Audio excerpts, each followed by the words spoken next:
Kulong o anak? Para may pampiyansa sa kaniyang ama ay napilitan ang dalaga na magnakaw. Pero hindi niya alam na mahuhuli pala siya ng may-ari ng malaking bahay. At para hindi ito ipakulong sa pulis ay bubuntisin daw siya nito. Pumayag nga kaya siya dito.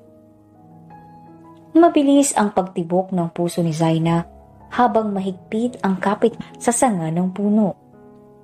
Madilim na ang kalangitan at walang mga tao sa labas. Tinitigan niya ang malaking bahay na tanaw niya na ngayong nakaakyat na siya ng puno. Masyado kasing mataas ang pader na nagsisilbing bakod kaya hindi matatanaw ang bahay sa loob. Ang gate naman ay bantay sarado ng 2 lalaking guard. Humingang malalim ang dalaga saka umapak sa taas ng pader at maingat na bumaba gamit ang 4 double stairs na ginamit kanina ng mga construction workers dahil sa nagpapagawa raw ng panibagong palapag ang bilyonaryong may-ari ng tila mansyon na bahay na ito. Hanggat maaari sana ay gusto niyang huwag maglikha ng kahit anong ingay sa pagbaba. Ngunit sa pag-apak niya sa lupa ay nawalan siya ng balanse at natumba. Nasagi niya ang ilang mga paso at nabasag ang mga iyon. Kinabahan siya lalo pat narinig niya ang boses ng 2 guard na tumatakbo na palapit sa pinanggalingan ng ingay. Dahil hindi niya gustong mahuli at makulong, ay nanakbo palayo si Zaina. Isa lang ang dahilan niya kung bakit siya nag-akyat bakod. Magnanakaw siya. Walang ibang excuses dahil iyon naman ang totoo. Sa kalooban niya, hindi niya naman ito gustong gawin kung mayroon lamang siyang ibang magagawa para mabilis na makakuha ng malaking halaga ng pera. Bilyonaryo kasi ang nakatira sa bahay na ito. At tiyak siyang mamahalin ang mga gamit na makukuha niya. Sapat na magiging halaga pangpiyansa sa kaniyang ama na binubugbog sa kulungan. Nakulong kasi ang kaniyang ama at nitong nakaraan ay kapag bumibisita siya ay napapansin niya ang mga pasa sa katawan nito. Ito na lamang ang natitira niyang pamilya kaya hindi niya kayang baliwalain ang naisip niyang baka binubugbog ito ng mga kapwa nito preso. Hindi siya nakapagtapos ng pag-aaral kaya wala siyang maayos na trabaho. Kahalili lamang siya ng ina ng kaibigan niya sa pagtitinda ng mga ukay-ukay sa palengke. Hinding-hindi magiging sapat ang kinikita niyang 500 pesos sa isang araw na pangpiyansa ng kaniyang ama. Kaya dahil desperado na siya ay naisipan niyang mag-akyat bahay dito. Siya lang ang nakakaalam sa balak niyang gawin dahil ayaw niyang mandamay kung sakali man na hindi siya magtagumpay at mahuli. Ngayong gabi kasi ay narinig niya sa 2 guard na nag-uusap ay aalis ang mga amo nito para umattend sa isang social gathering at maaga rin ang out nila kaya naisipan niyang ito ang pinakasaktong gabi na gawin ang binabalak niya. Hinihingal si Zaina na napasandal sa dingding nang makalayo na sa 2 guard at makalapit sa mismong bahay. Tahimik ang paligid at tila tulog na rin ang mga kasambahay. Maingat ang ginawa niyang paghahakbang habang sinisilip ang loob. Glass kasi ang wall at hindi nakaharang ang kurtina kaya kahit madilim ay tanaw niya ang loob.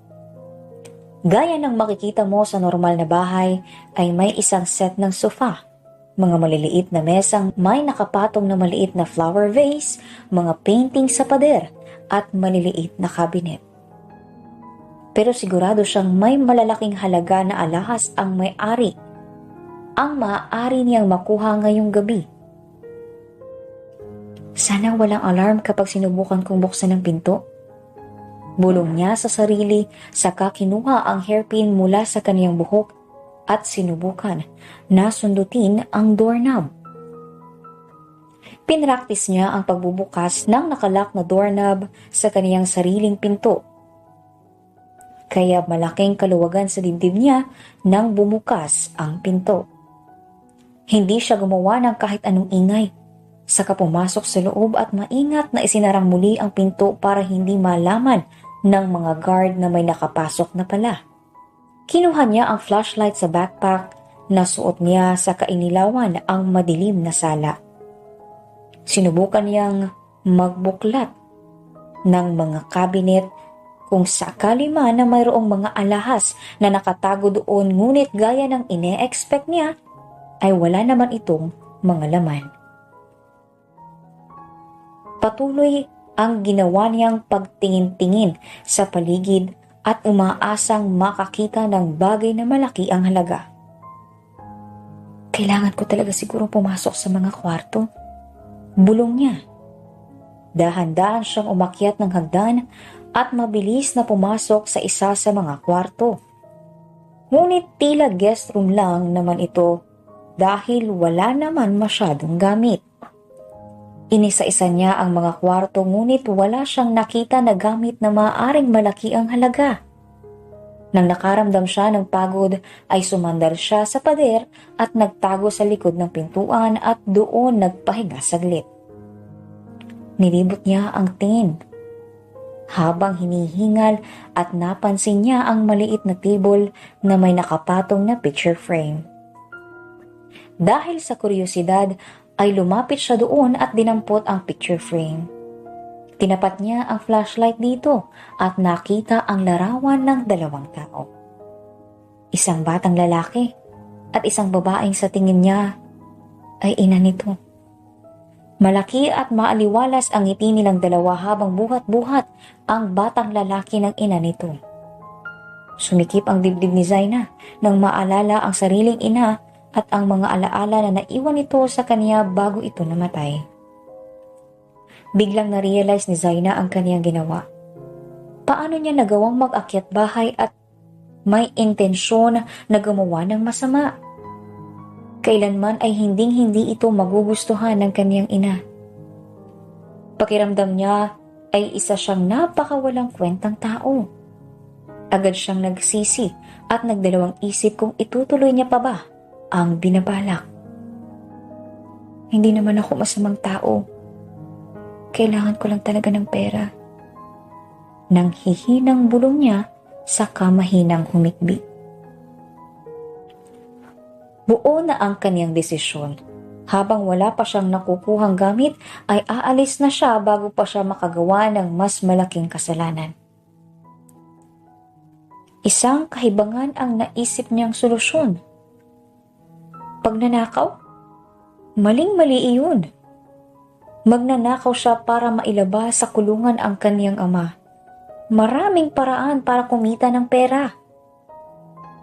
Gusto niyang saktan ang sarili.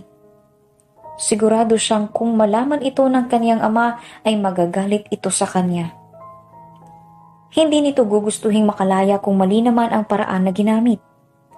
At isa pa, hindi naman siya katulad ng kaniyang ama na noon ay ginawa rin ang binabalak niyang gawin ngayon. Kaya kasi ito nakulong ay dahil nag-akyat bahay din ito noon at nahuli. Ngunit nagawa lamang naman ng kaniyang ama iyon ay dahil sa matinding kagutuman. Bata pa lamang siya noon at nabubuhay pa ang kaniyang ina. Mayroon itong sakit at kailangan nitong maipagamot. Ngunit simpleng construction worker lang ang kaniyang ama at hindi nito kayang bayaran ang mga bill sa ospital.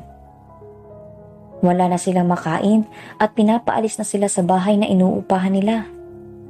Dala ng kawalan ng pag-asa at desperado na rin ay nagawa nitong magnakaw. Ngunit nahuli ito at imbis na magdulot ng mas maayos na sitwasyon ay nakulong pa siya at lalong hindi na naipagamot ang asawa. At nang mamatay ito ay kinuha ng DSWD ang batang si Zaina at kinupkup hanggang sa umabot siya sa edad na 18. Humingang malalim si Zaina.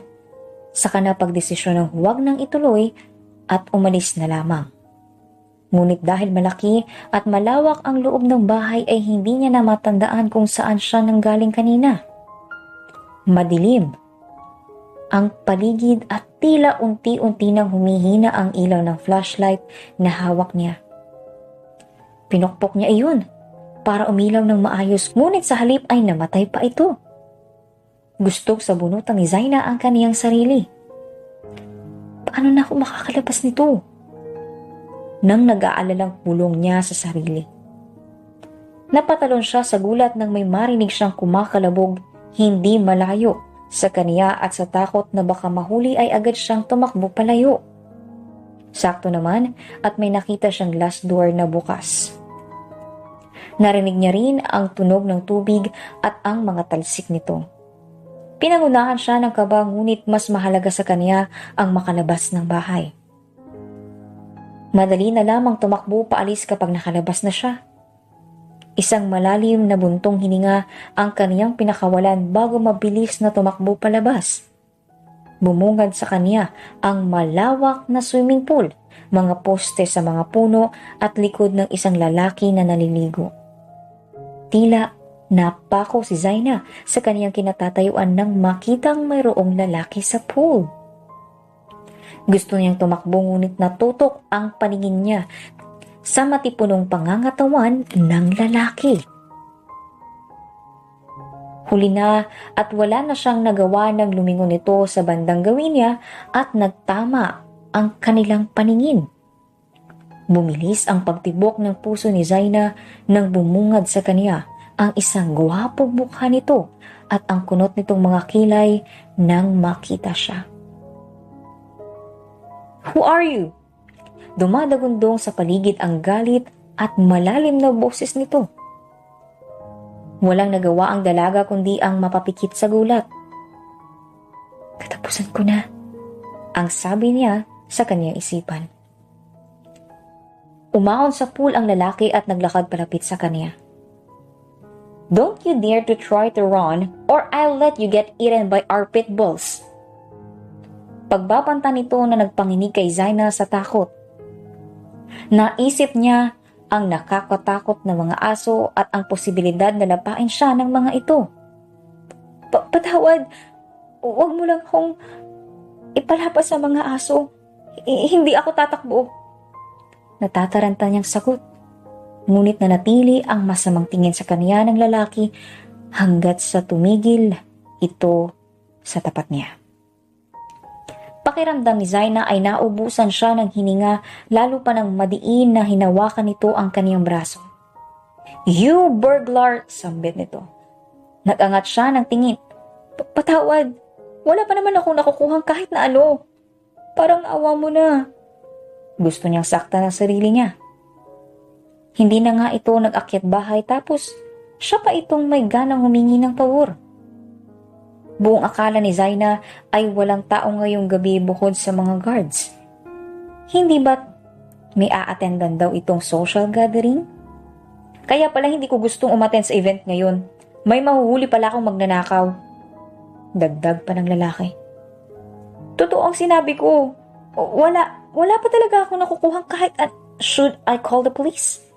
Pagputol ng lalaki sa sasabihin niya. Binalot ng matinding takot ang sistema ng dalaga. Makukulong siya. Imbes na matulungan niya ang kanyang ama, ay gagaya pa siya dito. Gusto niyang umiyak ngunit alam niyang kasalanan niya ito. Hindi naman siya malalagay sa ganitong sitwasyon kung una pa lang ay hindi na siya tumuloy. "Huwag," ang tanging nasabi niya. Naramdaman niyang pinagmasdan siya nito. At bakit naman hindi? Na mabagay lang ang mga kagaya mo sa kulungan. Madiin si Zainang lumunok. Pinilit niyang huwag pakawalan ang mga luha niyang nagbabadihan ng tumulo. "Gagawin ko ang lahat. Huwag mo lang akong isumbong sa mga pulis." Desperado niyang sigaw. Madiin siyang pumikit. Tatanggapin niya ang kahit na ano, huwag lamang siyang makulong. Natigilan ang lalaki sa pinagtaasan siya ng kilay. "And what will I gain from you?" Bulong nito sa tenga niya. Kinilabutan si Zaina sa lapit ng lalaki sa kanya at nang maramdaman niya sa kanyang balat ang hangin na nanggaling sa bibig nito. Hindi pa nakatulong ang walang saplot nitong pang-itaas. Nag-iwas siya ng tingin mula sa katawan ng lalaki, saka tumikhim. Hindi ko alam. Basta wag mo lang akong isumbong. Parang awa mo na. Hindi sumagot ang lalaki at bagkus ay tinitigan siya nito mula ulo hanggang paa. Fine. Gulat na napatingin si Zaina dito. Hindi siya inaasahan na papayag na ito at hindi siya isusumbong. Talaga? Yup. But I need something from you. Sagot nito. Madiin na napalunok si Zaina. Sleep with me. Pakiramdam ni Zaina ay nalaglag ang kaniyang puso sa gulat nang marinig ang gustong mangyari ng lalaki. Hindi siya makasagot at tila tuod na nakatayo lamang sa harap nito. Ha? Umayos ng tayo ang lalaki sa kanya. Saka siya ginisian. I need a hair. Sleep with me and give me a child. Yun ang kapalit. Pagpapaliwanag nito. Kung hindi lamang imposible, ay luluwa na ang kaniyang mga mata sa gulat. Malalim na nag-isip si Zaina. Hindi madali ang hinihingi ng lalaki. Hindi madaling ibigay niya ang sarili sa isang lalaking hindi niya kilala. Kahit gaano pa ito kagwapo ay hindi siya basta-basta nagpapagamit sa kung sino-sino lang. At isa pa, anak? Hinihingian siya ng anak nito? Kahit kailan hindi sumagi sa kanyang isip na magkaroon ng anak dahil hindi iyon ang prioridad niya. Sinabi nito na gusto ng anak na para bang ganun na lamang kadali ang bumuo at mag-alaga.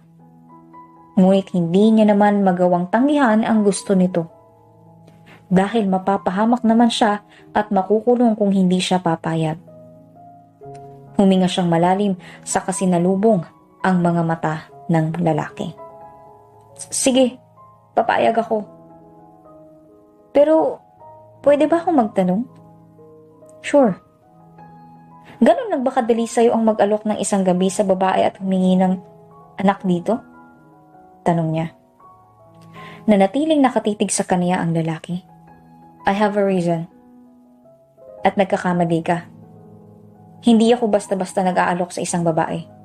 Ikaw lang. Sagot nito. Hindi alam ni Zaina kung dapat ba siyang makahinga ng maluwag dahil sa nalaman o kabahan dahil sa pinasok niya. My mother wants me to have a family. She's sick.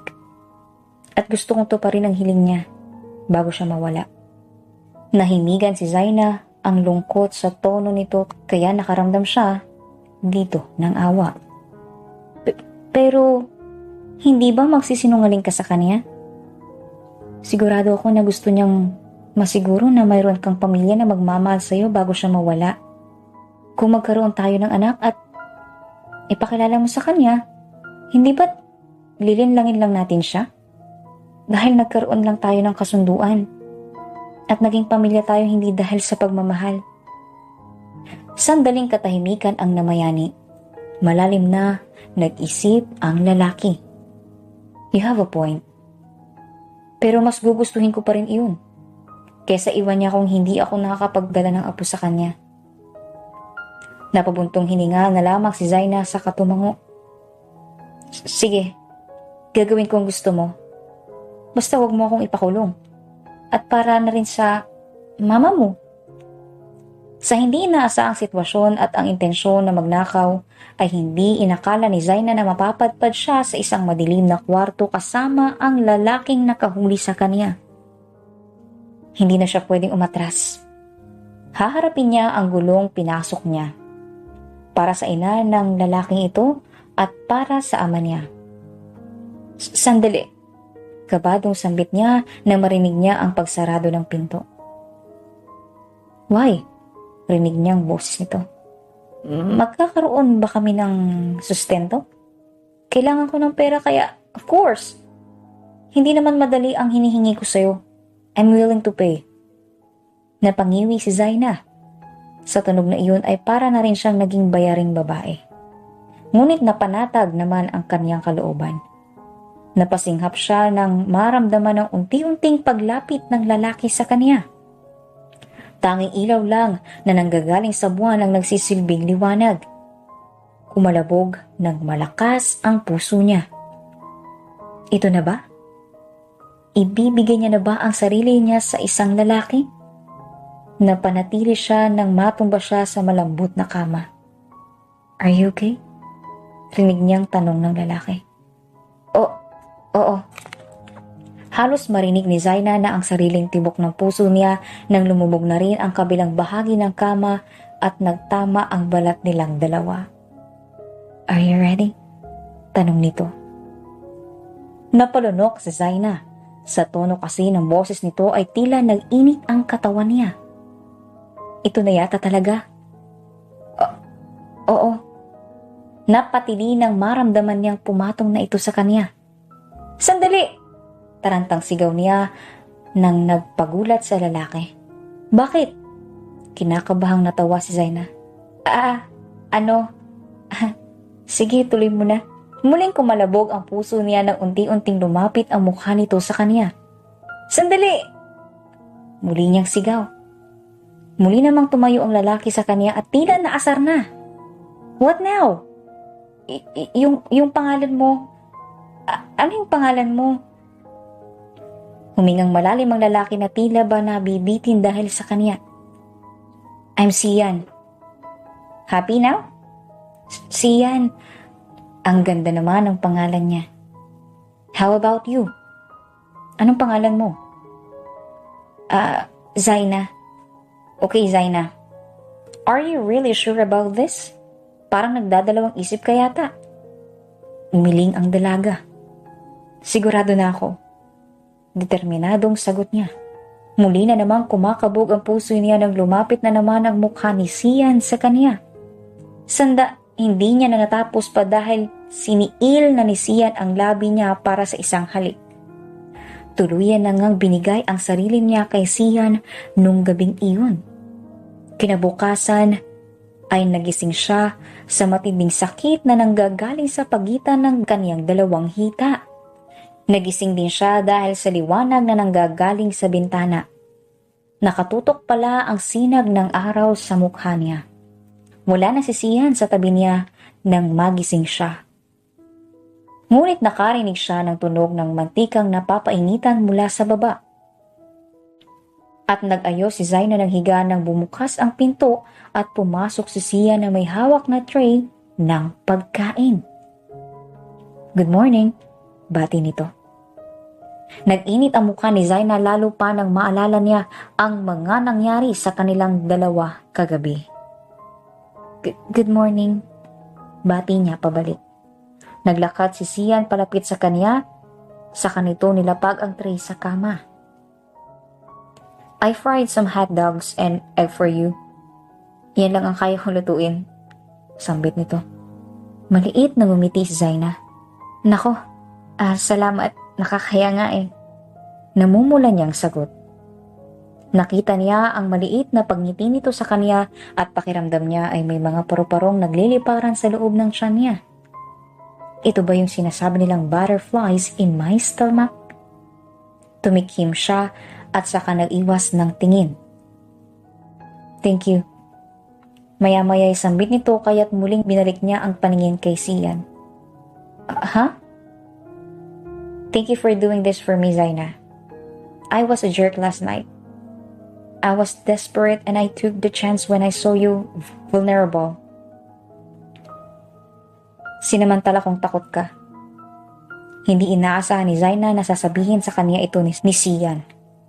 Ginawa ko ito dahil para sa ama ko at para na rin matupad na ang hiling ng mama mo. Salamat din dahil hindi mo ko isinuplong sa mga pulis. Nagpalitan sila ng ngiti sa isa't isa. Mabilis na kumain si Zaina at naglinis ng katawan. Pagtapos niyang magbihis ay naabutan niya si Sian na nakatayo sa tapat ng bintana at malayo ang tanaw. Sian? Bumalik ito sa realidad sa kalumingon sa kanya. Are you done? Tanong nito. Tumango si Zaina. Oo. I'll drive you back to your place. Naku, wag na. Mag-aabala pa. Nakaakyat nga ako sa napakataas na bako nyo eh. Nahihiya niyang pagtanggi. I insist. May gusto rin sana akong sabihin sa'yo. Dugtong pa nito kaya't wala na siyang nagawa kundi ang hayaan itong ihatid siya. Nagulat pa nga ang dalawang gwardya nang makita silang dalawa na lumabas mula sa loob. Sir? Paanong wala naman pong pumasok na bisita kahapon? Nagtatakang tanong ng isang guard. Ngunit sinamaan lang siya ng ngiti ni Sian. Na tila ba sinasabing huwag na itong magtanong. Dumiretso sila sa parking area at pinagmasta ni Zaina ang tatlong nakahilerang mga sasakyan na sa palagay niya ay napakamahal. Pinagbuksan siya ni Sian ng pinto ng kotse at agad naman siyang sumakay. Umikot naman si Sian sa kabilang bahagi at sumakay sa driver's seat. Napasingha pa nga si Zaina nang biglang lumapit si Sian sa kanya. Bakit? Ngunit nakaramdam si Zaina ng hiya dahil ikinabit lang naman ito ang seatbelt sa kanya. Sinabi niya ang address niya sa lalaki at nagsimula na ang mahaba-haba nilang biyahe. Tahimik at walang gustong magsalita sa kanilang dalawa kaya naman pinagmasdan na lang ni Zaina ang bintana at pinanood ang dinadaanan nila. Do you want to listen some music? Biglang tanong ni Sian. Nilingon siya ni Zaina at sandaling nagtama ang kanilang mga mata. Sige. Binuksan ni Sian ang radyo ng kotse at nagpatugtog sila buong biyahe. Nagugutom ka ba? Tanong ni Sian nang lumipas ang 2 oras. Tatanggi na sana si Zaina ngunit nag-init ang kanyang mukha ng malakas na naglikha ng ingay ang tiyan niya. That's a yes. Then, huminto sila para umorder sa drive-thru at nagpahinga sa nadaanan nilang park. Where do you want to sit? Nilibot ni Zaina ang paningin at napansin ang bakanteng kahoy na upuan at mesa. Mukhang walang nakapwesto doon, no? Turo niya. Let's go then. Nang nakadating ay agad na inihanda ni Zaina ang kakainan nila habang bumalik si Sian para ilak ang pintuan ng kotse. Habang nakaupo nga at hinihintay na makabalik ang lalaki ay sumagi sa isip ni Zaina ang mga naging desisyon niya. Hindi ko alam kung bakit. Hindi ko alam kung mabuti ba ang naging desisyon ko. Sana hindi ko pagsisihan. Kung sakali man na makabuo kami ni Sian ng bata. Sambit niya sa sarili. Who are you talking to? Nagulat siya nang marinig ang boses ni Sian. Nakabalik na pala ito. Wala. Nagkakabisado ako ng lyrics. Sagot niya. Halika na. Kain na. Pag-aaya ni Zaina kaya naman naupo na si Sian sa tapat niya at nagsimula silang kumain. Ano pala yung gusto mong sabihin? Pagbasag ni Zaina sa katahimikan sa kanilang dalawa. Kapag nabuntis ka, I want to take you home. Diretsong sagot ni Sian kaya naman nabulunan si Zaina sa narinig. Agad naman siyang inabutan ni Sian ng tubig. Did I say something wrong? Take me home? Yup. Gusto kong masubaybayan ang pagbubuntis mo kung sakali. At mas safe ka kapag nasa akin ka. Paliwanag nito. Di parang binahay niya na rin ako. Namula si Zaina dahil sa inisip. Hindi ko alam. Depende na lang siguro sa sitwasyon. Ang tanging sagot niya. By the way, tell me more about yourself. Gusto kong makilala ka. Natigilan si Zaina. Hindi maganda ang naging buhay niya at wala siyang gana na balikan pa ang mga alaalang hindi maganda. Bata pa lang ako, may malubhang sakit na si Mama. At dahil mahirap lang kami, hindi namin kayang ipagamot siya sa ospital. Si Papa, hindi niya kinayang makita si Mama na nahihirapan at hindi niya na kaya makita na nagugutom kami. Kaya, sinubukan niya magnakaw. Kaya lang nahuli siya at ilang taon nang nakakulong. Hindi nagtagal. Iniwan ako ni Mama at kinuha ako ng DSWD kasi wala naman kaming kamag-anak na pwedeng kumupkup sa akin. Mahabang kwento niya. Nanatiling tahimik na nakikinig sa kanya si Sian. Kung iniisip mo na katulad lang din ako ng papa ko, mali ka. Dahil hindi naman ginawa ni papa yun dahil masamang tao siya. At hindi ko rin ginawa yun dahil masamang tao ako. Hindi ko iniisip na katulad ka ng ama mo. But I want to know, bakit naisip mo balaking magnakaw? Madiin na lumunok si Zaina. Si papa kasi, sa kulungan, binubugbog siya doon. 1 taon pa bago siya makalaya. At natatakot akong mapahamak siya bago pa dumating ang araw na iyon. Kaya gusto kong ipiyansa siya at kailangan ko ng malaking halagang pera. Tinitigan siya ni Sian na tila inaral nito ang bawat sulok ng kaniyang muka at dahil doon ay nag-init ang kaniyang pisngi. Bakit? I see. Naiintindihan ko na ang rason mo. You're not a bad person. Sambit nito. Tumatango si Zaina. Ikaw, magkwento ka naman. Ikinuwento nga ni Sian ang naging buhay nito. Mula pagkabata pala ay mayaman na ang pamilya niya. Kaya lang ay bata pa lang ay naaksidente ang ama nito.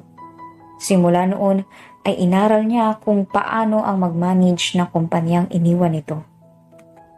Samantala, nagkaroon ng nakamamatay na sakit ang kaniyang ina at hindi na raw ito magtatagal. Nakaramdam si Zaina ng awa para kay Sian. Kung ganun ay halos magkatulad lang sila. Maagang nawala ng ama sa tabi at nagkaroon ng malubhang sakit ang kanilang ina. Nang matapos silang kumain ay agad din silang bumalik sa biyahe. Mas mag-ana ang loob ni Zaina kay Sian nang magkwento na ito tungkol sa buhay nito. Pakiramdam niya ay mas nakilala pa niya ang lalaki. Hindi rin nagtagal ay naihatid nga siya nito sa apartment na tinutuluyan niya. I'll get your number so we can keep the contact. Sabi nito nang pagbuksan siya ng pinto. Tumango si Zaina saka sila nagpalitan ng kanilang cellphone numbers. Kailan kita makikita ulit?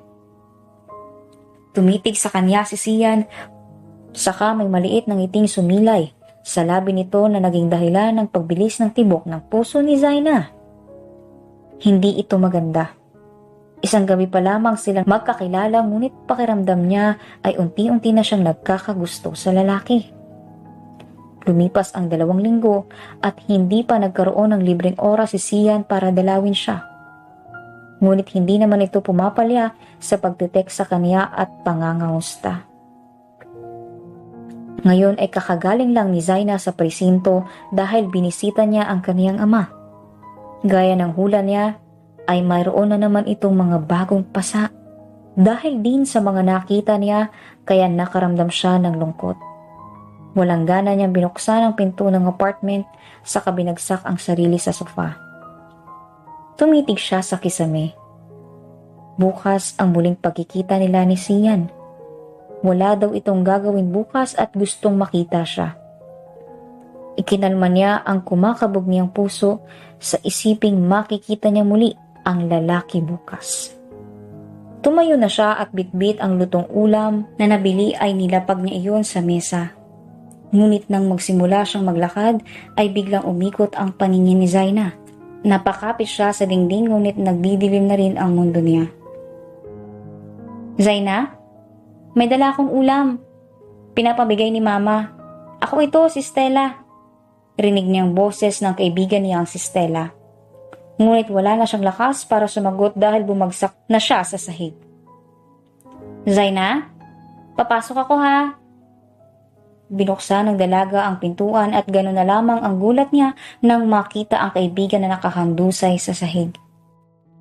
Agad naman itong nagtawag ng tulong at naidala si Zaina sa ospital. Nagmulat ang mga mata ni Zaina. Malabo pa ang paningin niya nung una, ngunit unti-unti naman na nag-adjust ang mga mata sa liwanag. Puting kisame ang bumungad sa kanya at nang ilibot niya ang paningin ay napagtanto niyang nasa ospital siya.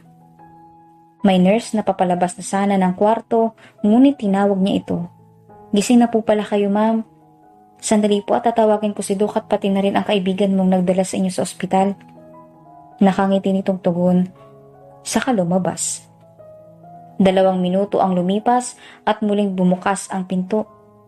Bumungad ang isang doktora at ang kaibigan niya si Stella na bakas ang pag-aalala sa mukha. "How are you, Miss Domingo?" tanong ng doktor. "Maayos naman po ang pakiramdam ko." Mahinang sagot niya. Ngumiti sa kanyang doktor. "I have a good news for you, Miss Domingo." Nagkatinginan sila ni Stella. "Good news po?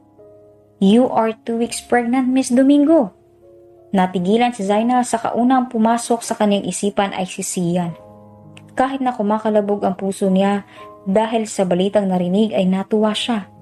Dahil natupad na ang hiling nito at ng ina niya. "Buntis? Paano po nangyari yun? Wala naman pong nobyo itong kaibigan ko." Gulantang na tanong ni Stella. Napaiwas ng tingin si Zaina. Ano na lang ang iisipin ni Stella kapag nalaman niya ang tungkol sa kasunduan nila ni Sian. Matapos ang ilang mga pagkonsulta at pagbili ng mga gamot ay na-discharge na rin siya. Ngayon ay nakasakay sila sa Egypt at hindi siya tinitigilan sa mga nagtatanong na mata nito. Mukhang kailangan niyang sabihin ang totoo sa kanyang kaibigan. Nangako kasi sila noon na hindi sila magtatago ng sekreto sa isa't isa. Hanggang sa makauwi ay doon na napagdesisyonan ni Zaina na ipaliwanag kay Stella ang mga nangyari at ang katotohanan sa misteryosong pagbubuntis niya. "Loka ka? Nagtangka kang magnakaw? At higit sa lahat malamansyon pa ang bilyonaryong Galvez na iyon?" Ang unang naging reaksyon nito. Nakagat niya lamang ang kanyang labi. Ang tanga-tanga nga lang talaga ng pinlano niyang gawin. "Hindi ko alam kung anong mararamdaman ko. Masaya ako dahil mukhang masaya at satisfied ka naman sa mga naging desisyon mo. At wala naman ako sa lugar na pagsabihan ka o sabihin kung ano ang sa tingin ko ay mas makakabuti para sa'yo. Sana lang ay mabuting lalaki ang Galvez na iyon." Napangiti si Zaina dahil sa pag-aalala sa kanya ng kaniyang kaibigan. Kinabukasan ay maagang gumising si Zaina. Ito ang araw ng muli nilang pagkikita ni Sian. At balak niyang sabihin agad ang tungkol sa pagbubuntis niya. Agad siyang nag-almusal at naligo at nagbihis. Hindi rin nagtagal ay natapos na siya sa pag-aayos at lumabas na ng apartment niya. Sakto naman na pumarada ang Tesla ni Sian sa tapat ng apartment niya. Napaubo sa gulat si Zaina. Una sa lahat, hindi niya inaasahang susunduin pala siya nito. At pangalawa, gamit ang isang Tesla, bumukas ang pinto ng sasakyan at halos magkumahog ang puso niya sa saya ng muling masilayan ang lalaki. Nagtama ang kanilang mga mata at napaiwas siya ng tingin sa kabumaba na ng hagdan. "How are you?" Bungad nitong tanong nang huminto siya sa tapat nito. Ayos lang. Ikaw, kamusta ka naman?" Tumango ang lalaki. "I'm good. Are you ready?" Tumango ang dalaga. Saka siya pinagbuksan ni Sian ang pinto ng kotse. Sumakay na rin ito sa kakinabit ang seatbelt niya. "Salamat." Ngiti ang sukli ni Sian sa kanya at ramdam niya ang pamumula ng pisngin niya. "Saan pala tayo?" Maya-maya'y tanong niya. "We'll go to my mother's place." Anunsyo nito. At dahil hindi inaasahan ni Zaina ang biglaang pagbisita sa ina nito, ay napaubo siya sa gulat. "Ha?" Nag-aalalang lumingon si Sian. "Ayos ka lang?" Oo, pero... Ano? Pupunta tayo sa mama mo?" Kinakabahan niyang tanong. Mula sa side mirror ay nagtama ang kanilang mga mata. "Yup, ipapakilala kita kay mama." Hindi na napigilan ni Zaina ang mabilis na pagtibok ng puso niya sa kaba. Hindi niya naman inaasahan na kaagad-agad siyang ipapakilala ni Sian sa ina nito. Tumagal ng 2 oras ang biyahe nila at sa wakas ay huminto ang sasakyan sa tapat ng isang mataas na gate. Pamilyar ito dahil katulad ng disenyo nito. Pamilyar ito dahil katulad ng disenyo nito ang gate ni Sian. Bumukas ang mataas na gate at muli nang umandar ang sasakyan para pumasok sa loob. Bumungad kay Saina ang napakalaking bahay at malaking bakuran. "Do you like the place?" Tanong ni Sian nang mapansin nitong namamangha si Zaina sa mga nakikita. Tumango si Zaina habang may matamis na ngiti sa labi nito. Nakaramdam si Sian ng kakaibang pakiramdam para sa dalaga. Sa loob ng 2 linggo ay hindi nilubayan ng dalaga ang isipan ni Sian. Sa katotohanan ay matagal nang hinintay ni Sian ang araw na ito dahil na-miss niya si Zaina. Bumaba na siya ng gate ng sasakyan saka pinagbuksan ang dalaga. "Salamat," sambit ni Zaina. Magkahawak ang mga kamay nilang naglakad papasok. Ang mga nakakasalubong nilang kasambahay ay yumuyuko sa harap nila. Agad na nagtaka si Zaina. "Madaming kasambahay sa bahay ng mama mo pero sa'yo ay bakit nila... Madaming kasambahay sa bahay ng mama mo pero sa'yo ay bakit tila kakaunti?" tanong niya. "My mother needs helpers and I don't." Simpleng sagot nito. Umakyat sila sa mataas na hagdan at tumigil sa tapat ng pinto ng isang kwarto. Bago buksan ni Sian ang pinto ay pinigilan siya ni Zaina. "What?" "May gusto akong sabihin bago natin harapin ang mama mo." "What?" "May gusto akong sabihin bago natin harapin ang mama mo." Humarap sa kanya ang nagtatakang si Sian. Sinalubong niya ang mga mata nito sa kahuminga ng malalim. Buntis ako." "Buntis ako." Sandaling katahimikan ang namayani. Hindi agad nakapagsalita si Sian dahil sa narinig. Noong una tuloy ay natakot si Zaina na baka hindi ito nagustuhan ng sinabi niya. Ngunit sumilay ang masayang ngiti sa mukha ni Sian at gano'n na lamang ang gulat niya nang hilahin siya nito para yakapin. "Thank you so much. Thank you, Zaina." Bulong nito. Hindi maiwasan ni Zaina na maging masaya dahil masaya rin ang lalaki sa nabuo nilang bata. Maya-maya ay humiwalay na ito sa yakap, ngunit bakas pa rin sa itsura nito ang kasiyahan. "Gusto mo na bang sabihin kay mama ang tungkol dito? Ipakikilala pa lang sana kita sa kanya ngayon, ngunit kung gusto mo ay sabihin na rin natin na buntis ka na." Malalim na nag-isip si Zaina. Sabihin na natin sa kanya. "Are you sure that you're ready?"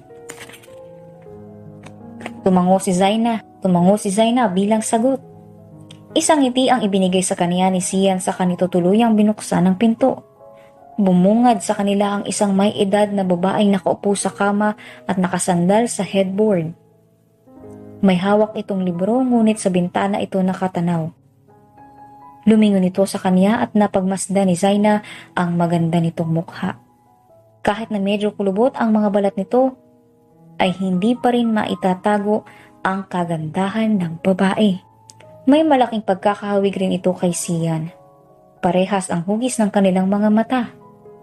Namangha si Zaina at tila nawala ang lakas na loob na kanina ay mayroon siya. Kahit na magaan ang loob niya sa babae, ay hindi niya maiwasang maintimida. Ito pala ang ina ni Sian. "Anak, bakit ka napadalaw? Teka, sino ang magandang babaeng kasama mo?" tanong nito. Napakaamo rin ang boses nito. Agad na yumuko si Zaina bilang pagbati. Good morning po. Ako po si Zaina. She's my fiancé, ma."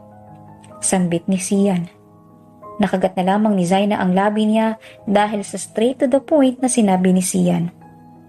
Baka sa mukha ng ina nito ang pagkagulat, ngunit maya-maya ay napangiti ito.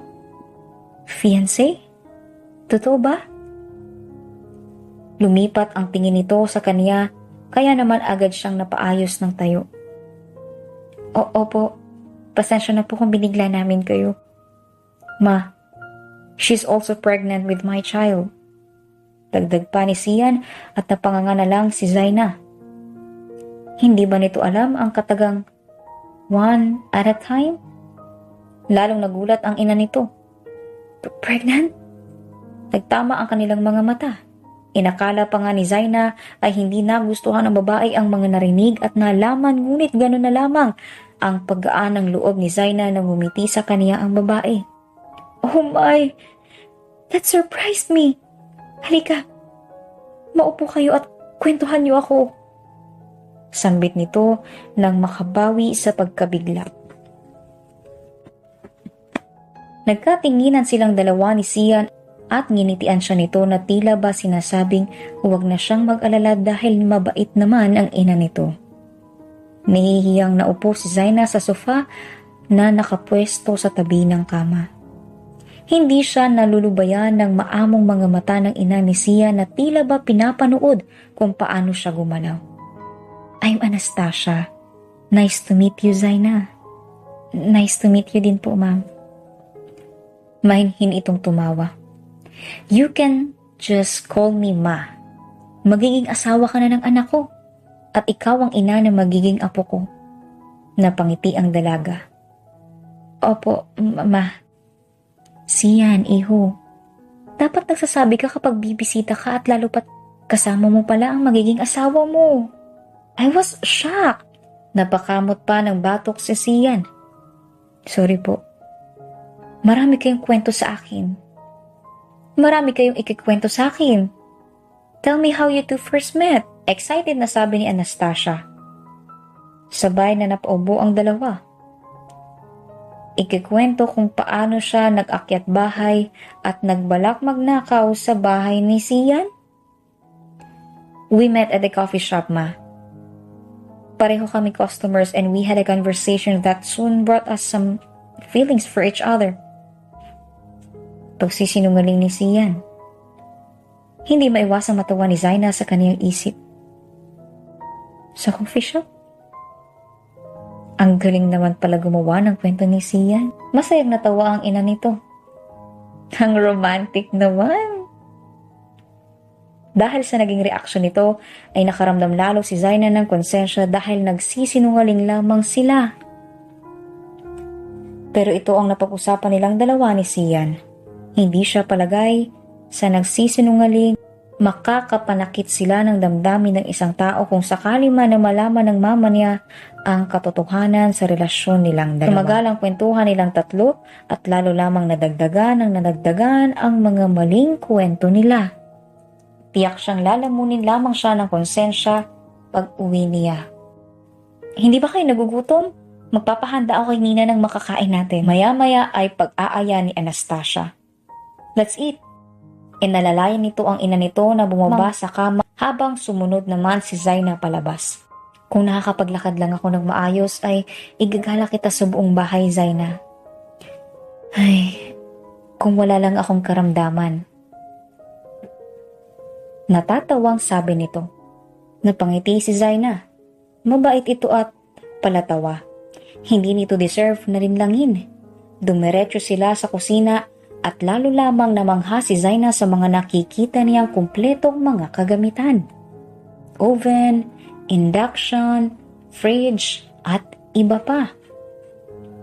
Mayroon na palang niluluto ang mga maids. Sabi ng mama ni Sian, saka sila umalis kung para hintayin ihain ang mga pagkain. Ang gentleman nito at lalo lamang nahuhulog ang loob niya para sa lalaki. Thank you, namumula niyang sinabi.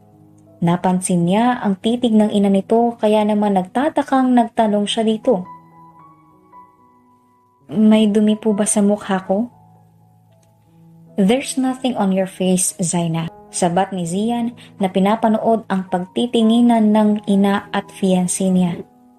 I'm glad na ikaw ang babaeng napili ng anak ko. Salamat po.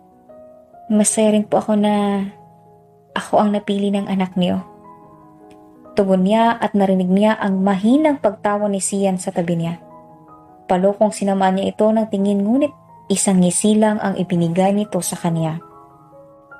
Pabirong inirapan niya lamang ito dahil sa pang-aasar nito. Habang kumakain ay napuno ang hapagkainan ng mga kwento at tawanan nila. Naisip ni Zaina na hindi naman pala nakakatakot ang ina ni Sian. Natural lang siguro na makaramdam ng ganoon kapag una mong nakilala ang ina ng lalaking gusto mo. Sumapit ang hapon at kailangan ng umuwi ni Zaina para bumisita sa ama niya. Tuwing Martes kasi siya palaging bumibisita doon. Niyakap siya ni Anastasia at sinabing gusto pa siya nitong makita ulit at hindi naman maitatanggi ni Zaina na natuwa siya dahil nagustuhan siya ng ina ni Sian. Naglalakad na sila ngayon pabalik sa kotse ni Sian para ihatid siya pauwi. Pinagbuksan siya nito ng pinto saka ito sumakay ng driver's seat. "Can I come with you?" Maya-maya ay tanong nito. Takang tiningnan siya ni Zaina.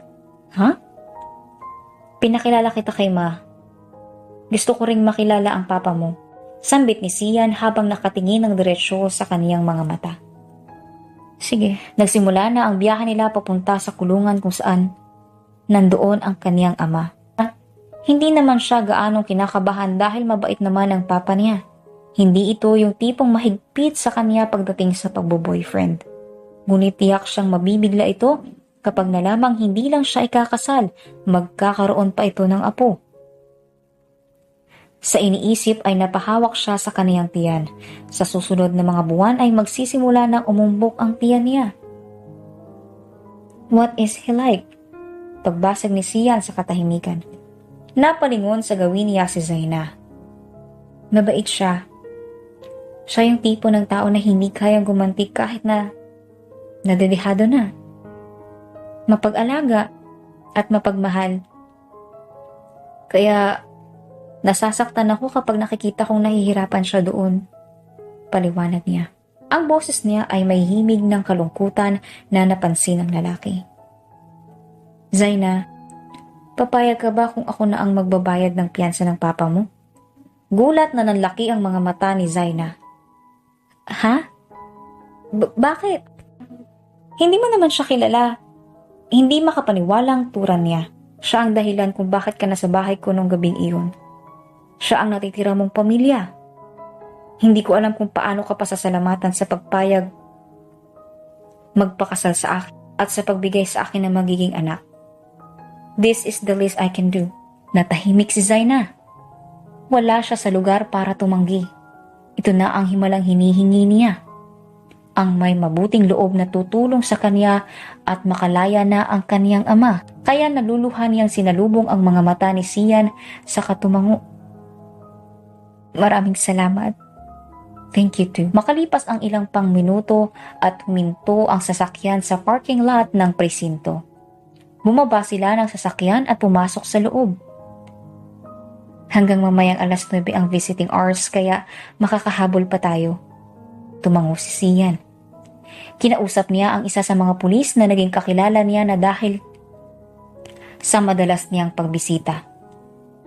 Maya-maya ay pinapasok na sila at natanaw niya ang kaniyang ama at naglalakad palapit sa kanila. May pusas ito. Nang makita siya ay nagliwanag ang mga mata nito. Tila ba siya na lamang ang kasiyahan nito sa buhay. "Pa!" Masayang tawag ni Zaina. Hindi niya napansin ang mga titig ni Sian sa tabi niya na pinapanood kung paano nagliwanag ang mukha niya nang makita ang ama. "Anak! Anak!" Sinalubong siya nito ng yakap. "Akala kong hindi ka bibisita ngayon dahil ginabi ka na." May pinuntahan po kasi." Lumipad ang mga mata nito kay Sian na nakatanaw sa mag-ama. Napansin ni Zaina ang pagtingin ng dalawa kaya tumikim siya. "Papa, si Sian po." "Sian si Papa pala." Pagpapakilala niya sa dalawa. "Good evening po." Magalang na bati ni Sian sa kayumuko ng bahagya. "Apa, alam kong nakakabigla pero fiancé ko po." Natulala ang ama niya. "Fiancé? May boyfriend ka pala na?" Napakamot siya ng batok at kinakabahang tumawa. Opo, Pasensya na kung ngayon ko lang siya na ipakilala. Ngayong buntis na ako. Nagdadalang tao ka? Kulantang nitong tanong. Matapos ang pagbibigay nila ni Sian ng parehong kwento na ginawa nila para sa mama nito, ikinuwento rin nila iyon sa kanyang ama. Tahimik lang naman itong nakinig hanggang sa matapos silang magkwento. Tumango ito. Ang masasabi ko ay, sigurado ka ba sa anak ko? Seryosong tanong nito. Napalingon si Zaina kay Sian na matapang na sinasalubong ang mga mata ng ama niya. Sigurado po ako, sir. I will take care of your daughter and I'm going to make sure she's happy. Tila huminto ang mundo ni Zaina nang marinig niya ang mga sinabi ni Sian. Nakatutok ang mata niya sa lalaking kumuha ng damdamin niya at mas lalo lamang bumilis ang pagtibok ng puso niya nang dagdagan nito ang mga sinabi. Because I love your daughter. I love Zaina. Pakiramdam ni Zaina ay nabingi siya dahil hindi niya marinig ang paligid at paulit-ulit na naririnig niya ang mga sinabi ni Sian. I love your daughter. I love Zaina. Sinalubong ni Sian ang mga mata niya at hindi na magawang umiwas pa ng tingin. I love you. Sambit nito habang nakatingin ng diretsyo sa kaniyang mga mata. Naputo lamang ang pagtinginan nilang dalawa nang tumikhim ang ama nito. Kung gayon, hahayaan ko na kayo. Kung mahal niyo naman ang isa't isa. Sino ba ako para hadlangan ang pag-iibigan niyo? Nagkatinginan ang mag-ama saka naluluhang napayakap si Zaina. Thank you pa. Mayroon pa po akong gustong sabihin sa inyo, sir. Dagdag pa ni Sian. Papa na lang itawag mo sa akin dahil magpapakasal na rin naman pala kayo ng anak ko. Nakita ni Zaina ang sandaling pagngiti ni Sian bago muling nagsalita. Babayaran ko po ang pampiyansa niyo. Hindi makasagot ang ama niya. Hindi na kailangan, iho. Papa, alam kong hindi na maganda ang sitwasyon mo dito. Ang totoo niyan, may nagawa akong malaking kasalanan. Dahil gusto kong maialis ka na dito. Kaya please po, pumayag ka na. Gusto kong makalaya ka na. Gusto kong ikaw ang maghatid sa akin sa altar ng simbahan. Nakangiting bumuntong hininga ang ama niya. Kung iyan ang kahilingan mo, anak ko. Sige, iho. Maraming salamat. Sa isang iglap, tuluyan nang nakalaya ang ama niya mula sa ilang taon na pagkakakulong. Hindi maipaliwanag ang kasiyahan na nadama ni Zaina nang makitang sa wakas ay wala ng posas ang mga kamay nito at makakatapak na sa labas ng presinto. Masayang masaya ako. Masayang masaya ako pa. Sa wakas ay nakalaya ka na. Maraming salamat talaga, Sian. Isang maliit na ngiti ang ibinigay sa kaniya ng lalaki. I'll do anything for you. Anak, sa tingin ko ay babalik ako sa dati nating tirahan. Maya-maya ay sambit ng kaniyang ama. Po? May isa pa pong kwarto sa apartment na tinutuluyan ko. Doon na lang po kayo. Masyadong luma na ang bahay na iyon at hindi naligtas tirahan kapag may dumating na bagyo. Nandoon ang mga alaala ng namayapa mong ina. Mas gugustuhin kong tumira kung saan nakatira ang masayang mga memorya. Malalim na huminga si Zaina. Hindi ko naman po mapipigilan ang desisyon mo, pero sana tanggapin mo po ang pera na ipapadala ko sa inyo. Pinag-ipunan ko po iyon para sa iyo, Papa. Maraming salamat, anak. Hinatid na nila Sian ang matandang lalaki sa dating tirahan nila ni Zaina. Naroon pa rin ang pag-aalinlangan sa mukha ni Zaina at napansin iyon ni Sian. Huwag ka masyadong mag-alala. I'll make sure that he's safe here. Pag-aalok sa kanya ng lalaki. Nagtama ang kanilang mga mata at hindi niya napigilan na yakapin ang lalaki ng mahigpit. Thank you sa lahat, Sian. Zaina, may gusto akong sabihin sa iyo mamaya. Bulong nito sa kanya. Bumalik sa isip niya ang mga sinabi nito sa harap niya at ng ama niya at bumalik ng mabilis na pagtibok ng puso niya. Sinabi lang ba ni Zian ang mga iyon para mapaniwala ang ama niya? O hindi kaya ito talaga ang nararamdaman nito para sa kanya? Bumalik si Zaina sa loob para magpaalam sa kaniyang ama. Mag-iingat kayo sa biyahe. Kumaway ang matanda sa kotseng unti-unting lumalayo sa paningin niya. Tumingin ito sa kalangitan. Masaya akong nakahanap na ng kasiyahan ng anak natin. Bulong nito sa hangin. Samantala, dinala siya ni Sian sa isang parke. Napakaganda ng lugar ngunit halos sila lamang ang tao. Nirentahan mo ba ang lugar na ito? Tanong niya. Magkahawak ang mga kamay nila habang dahan-dahan na naglalakad. Napakaganda ng mga ilaw na nakakabit sa mga puno at ang itaas ay may mga kulay ginto na Christmas lights na nakasabit sa bawat sanga ng puno. Pagmamay-ari namin ang pasyalan na ito. Sagot ni Sian. Napanganga ang dalaga. Pagmamay-ari? Kaya tayo lang ang tao dito dahil private property ito? Tumango si Sian. Wow! Naramdaman niyang nilingon siya ni Sian. Why? Do you like this place? Ngumiti si Zaina. Oo. I can give this to you if you want. Nanlaki naman ang mga mata ni Zaina. Ano? Wag! Pagmamay-ari ito ng namayapa mong papa at saka wala namang dahilan para ibigay mo ito sa akin. Hindi ko din naman kayang mag-manage ng park. Mahal kita. Natigilan si Zaina. Namumuo ang tubig sa kaniyang mga mata. Dahan-dahan siyang lumingon kay Sian. Mahal mo ko? Mahal kita, Zaina. Pag-uulit nito. Nabalot ng matinding saya ang puso ni Zaina. Hindi niya inaasahang susuklian rin pala ni Sian ang nararamdaman niya para dito. Mahal din kita. Bakas ang gulat sa mukha nito na tila hindi din ito inaasahan ang sinabi niya.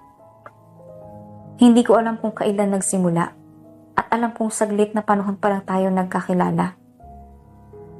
Pero nakuha mo na ang puso ko.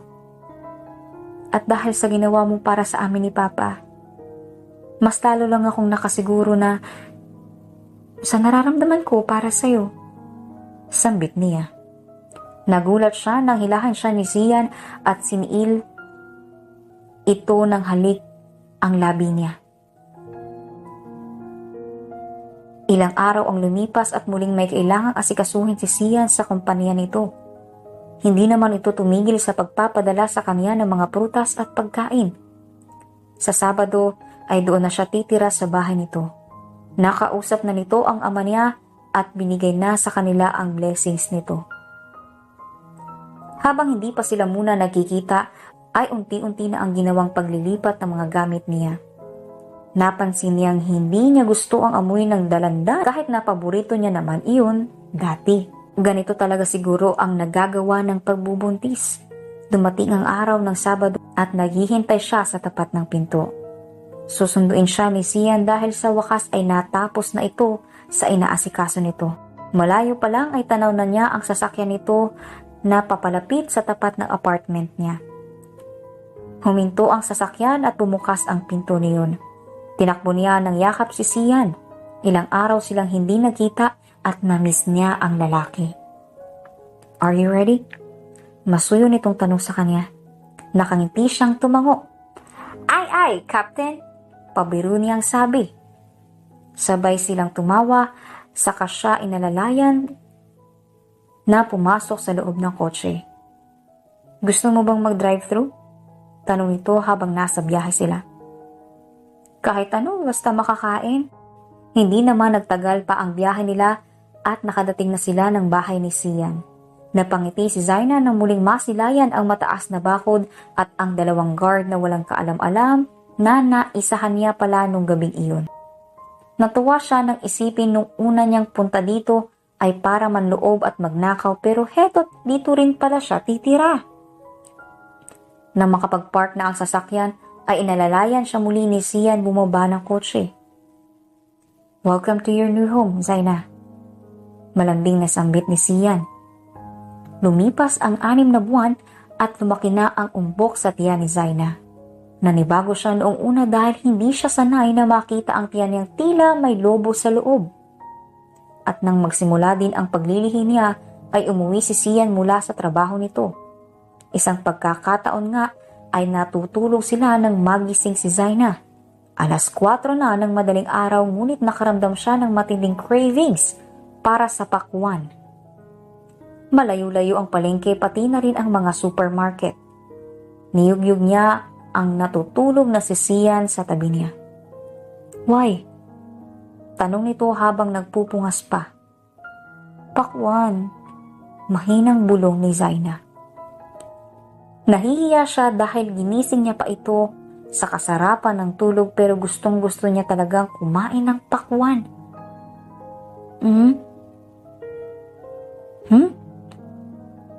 Gusto ko ng pakwan, Sian. Madaling araw na ah. What's with that random cravings? Ngunit natulala ito at maya-maya ay napatango. I get it. Naglilihi ka nga pala. Tumayo ito at nagsimulang magpalit ng damit. I'll buy you watermelons. Bukas pa naman siguro ang night market. Pinanood ni Zaina ang pag-aayos nito ng sarili. Sorry. No need for that.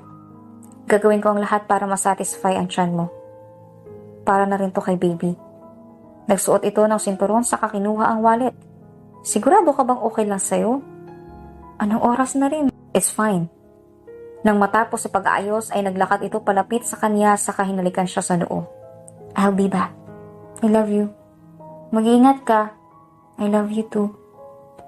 Mayroong ring pagkakataon na nagtakam siya sa mangga. Sakto at may 2 puno ng mangga sa bakuran. Ngunit sa hindi malamang dahilan ay gusto niyang si Sian mismo ang umakyat sa puno para ipagkuha siya ng bunga. Sir, baka humahulog kayo. Kinakabahang sigaw ng isa sa tagalinis ng bakuran. Ayos lang ako. Gusto niyang ako mismo ang magkuha ng mangga para sa kanya eh. Napakamot na lang ng ulo ang tagasilbi. Nako sir, mahirap talaga kapag naglilihi ang misis.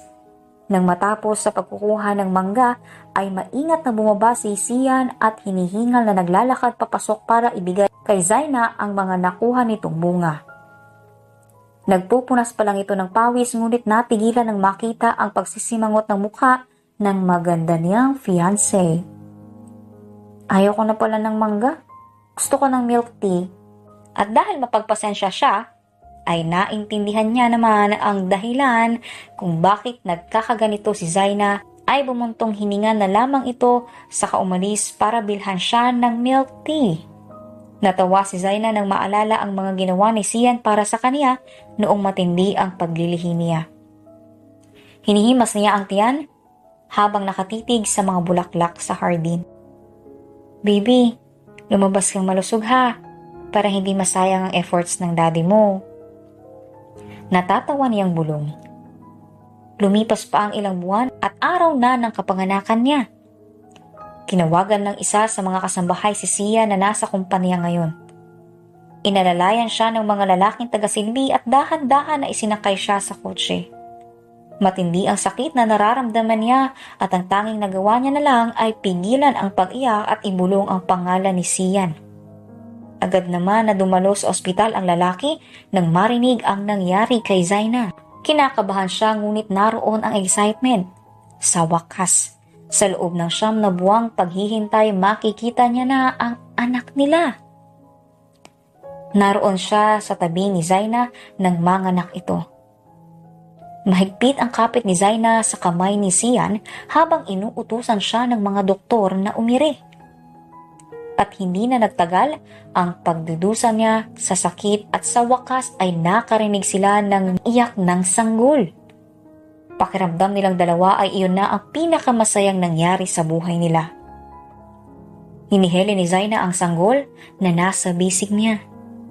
Nakasakay na sila ngayon sa sasakyan at hinihintay si Sian.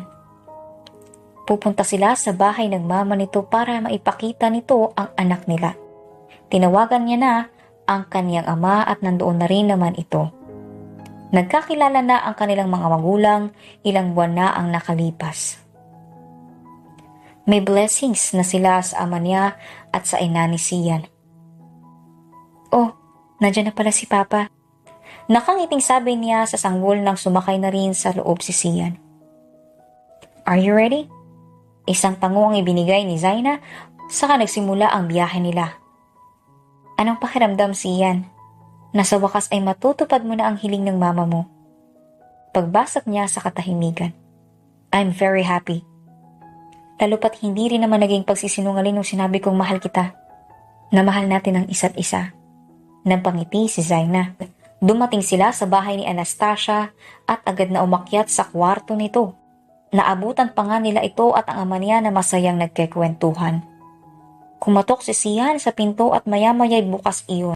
Bumungad ang kaniyang ama.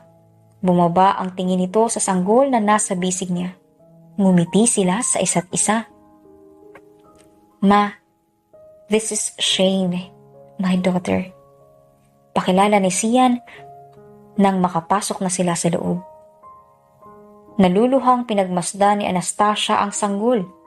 Hindi maipaliwanag ang kasiyahan sa puso ni Anastasia. Sa wakas ay nakahanap na ang kaniyang anak na babaeng mamahalin nito. Nakabuo na ito ng pamilyang aalagaan siya at mamahalin siya. Ngayon ay mapapanatag na siya. Masaya siyang aalis sa mundo dahil alam niyang magiging maayos na ang kaniyang anak. Ang gandang bata, nakangiting bulong niya. Lumipas ang isang buwan at tuluyan ng binawian ng buhay si Anastasia. Ginawa ni Zaina ang lahat para damayan si Sian sa pagluluksa. Totoo nga naman ang sabi-sabi na kapag may nawala ay may bagong dadating din. Nawala man ang kaniyang ina, nagkaroon naman siya ng panibagong pamilya. Araw ng kasal nilang dalawa. Ang araw na matagal na nilang hinihintay. Nakakapanghinayang na hindi na naabutan ni Anastasia ang pakikipag-isang dibdib ng anak, ngunit alam nilang nanonood ito mula sa langit. Dahan-dahan na naglakad siya palapit sa altar. Nakasabit ang kaniyang braso sa braso ng ama niya. Nakatitig siya sa mga mata ni Sian na naghihintay sa kaniya sa tapat ng altar. Nagtama ang kanilang mga mata at sabay silang ngumiti sa isa't isa. I will love you always. I will love you always. The end.